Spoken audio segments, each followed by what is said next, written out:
थके हैं पैर अभी, ना ही हिम्मत हारी है। हौसला है कुछ बड़ा करने का, इसलिए सफ़र अभी जारी है।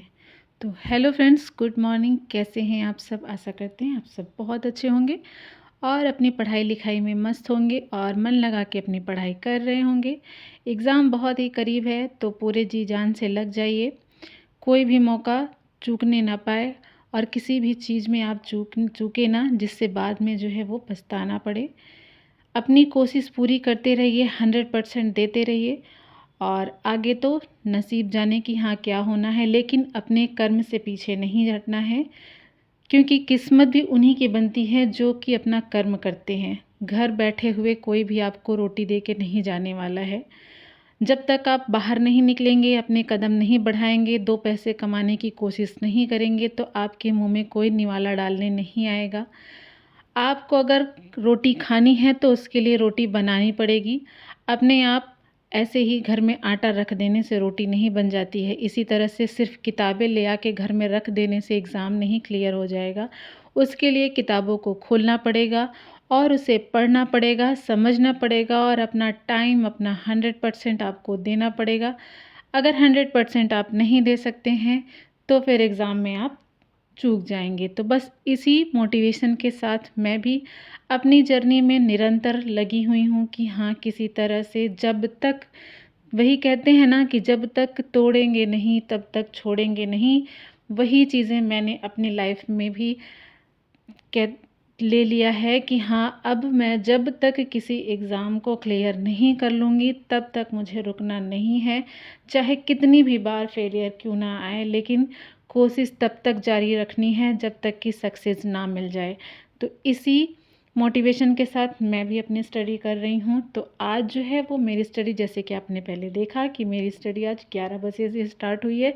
मैंने घर के सारे काम फिनिश करके, बच्चे के स्कूल भेज के, बेटी भी जग गई थी, उसे नाश्ता वगैरह करा के, हस्बैंड भी चले गए थे और घर के जो भी काम थे, झाड़ू पोछा करना, बर्तन वगैरह सारा काम फिनिश करके नहा धो के 11 बजे मैं बैठ गई थी अपनी स्टडी करने के लिए। अब 2 घंटे बिना डिस्टरबेंस के, बीच बीच में बेटी आती रहती है लेकिन बिना डिस्टरबेंस के मैं अपनी स्टडी जो है वो 2 घंटे कर लूँगी। उसके बाद जो है वो बेटा आ जाएगा 1 डेढ़ बजे तक। उसके बाद फिर बेटे के साथ टाइम स्पेंड करने के बाद फिर अपनी स्टडी करूँगी। तो आज के ब्लॉग में जो है मुझे एक कमेंट आया था कि मेंस के लिए कैसे प्रिपरेशन करें, तो आगे उसी के बारे में बात करते हैं। तो चलिए बात कर लेते हैं यूपीपीसीएस मेंस की जो बुक लिस्ट है उसके बारे में। मुझे कमेंट आया था तो मैं आप लोगों को बता दूं कि मैं मेंस की क्या स्ट्रेटजी फॉलो कर रही हूँ। अभी तो देखिए फ़िलहाल जो है वो एग्ज़ाम अभी पास आ गया है 2025 का प्रीलिम्स वाला, तो अभी तो मेंस का पढ़ना नहीं है, अभी तो सिर्फ प्रीलिम्स पे फोकस करना है। लेकिन जो लोग 2026 के लिए तैयारी कर रहे हैं वो लोग अभी जो है पढ़ रहे होंगे अपना मेंस का, तो उनको अभी मेंस के सिलेबस को साथ में लेकर के चलना है।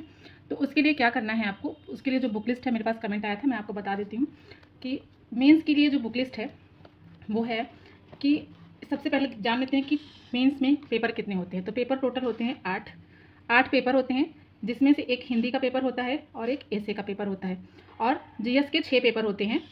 ठीक है, जीएस के 6 पेपर होते हैं, जिसमें से पहले ऑप्शनल होता था, अब ऑप्शनल सब्जेक्ट हट के जीएस 5 और जीएस 6 जो है वो हमारा यूपी स्पेशल के बारे में पूछा जाता है, वो हमारा यूपी से रिलेटेड होता है। ठीक है, और अब हम सबसे पहले बात कर लेते हैं जीएस 5 और 6 की स्ट्रेटजी क्या होगी और इसके लिए कौन सी बुक पढ़नी है। तो जीएस 5 और 6 के लिए हमें बुक पढ़नी है जो कि मैंने पहले भी बताया है, ओनली आईएएस की बुक है पीडब्ल्यू की, जो कि मैं अपना जिससे पढ़ती हूँ वो ये बुक है।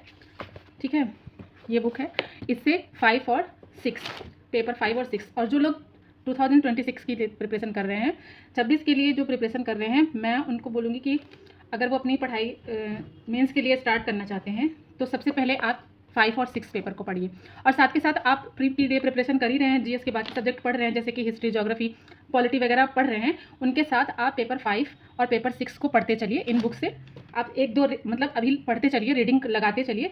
तुरंत ऐसा नहीं है कि हाँ आप जैसे स्टार्ट करेंगे और आपको सब कुछ समझ आने लगेगा। आप पहले बुक पढ़ना स्टार्ट करिए, फिर धीरे धीरे आपको चीज़ें समझ में आने लगेंगी। अब उसके बाद इसमें जीएस 5 और 6 में हम देखेंगे क्वेश्चंस के लिए एक यूथ कंपटीशन की आती है बुक, उसमें क्वेश्चंस दिए रहते हैं, उसको लेकर के आप क्वेश्चंस की प्रैक्टिस कर लेते हैं। प्रीवियस ईयर क्वेश्चंस रहता है और कुछ जो डेटा है वो वगैरह अपडेट करने के लिए आप यूपी गवर्नमेंट की वेबसाइट जो है वो चेक कर लीजिए।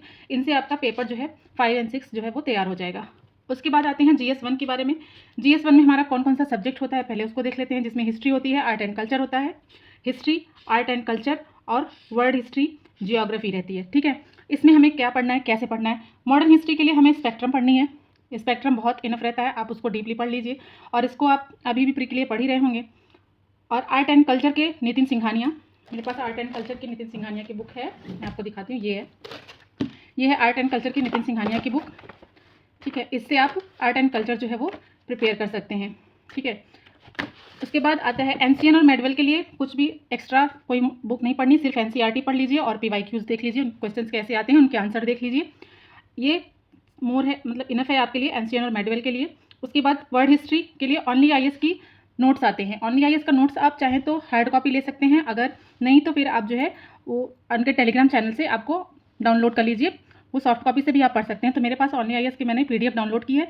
और वर्ल्ड हिस्ट्री और पोस्ट इंडिपेंडेंस इंडिया, ये भी पोस्ट इंडिपेंडेंस इंडिया भी हमने ओनली आईएएस की जो है टेलीग्राम चैनल से ही मैंने जो है अपना डाउनलोड किया है पीडीएफ, उसी को मैं पढ़ती हूँ। और ज्योग्राफी के लिए एनसीईआरटी पढ़ लीजिए और नहीं तो हो सके तो महज बर्नवाल पढ़ लीजिए, लेकिन एनसीईआरटी भी आप पढ़ सकते हैं, उससे भी हो जाएगा।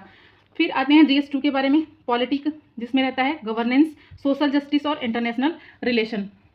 तो पॉलिटी के लिए हम लक्ष्मीकांत जो कि रामबाड़ है, बस इसको पढ़ना है।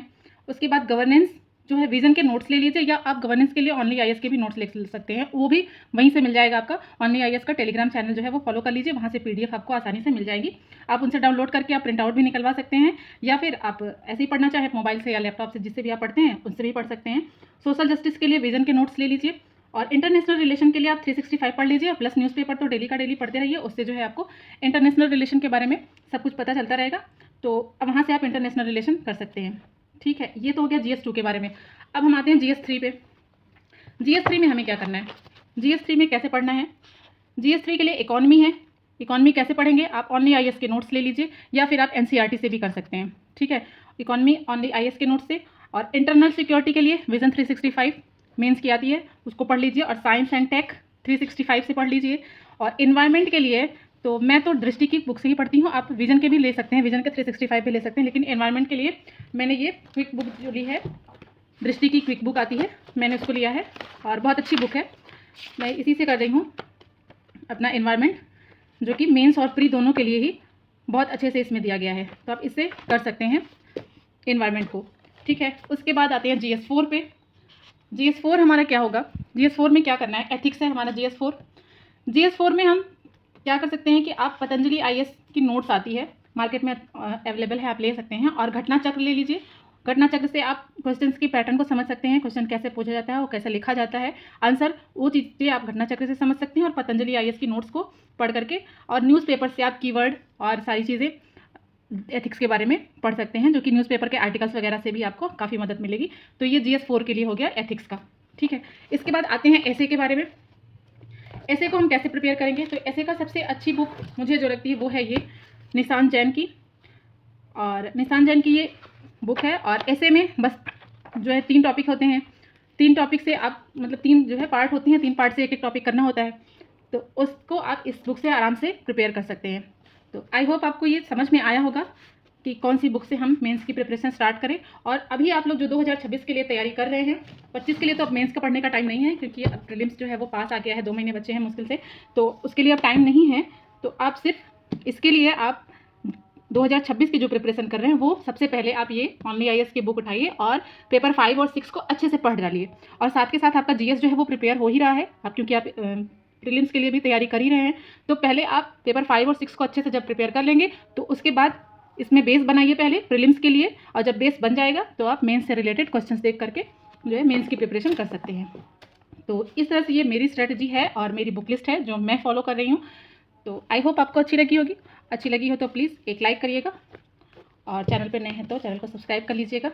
मिलते हैं आप लोगों से नेक्स्ट वीडियो में, तब तक के लिए बाय बाय।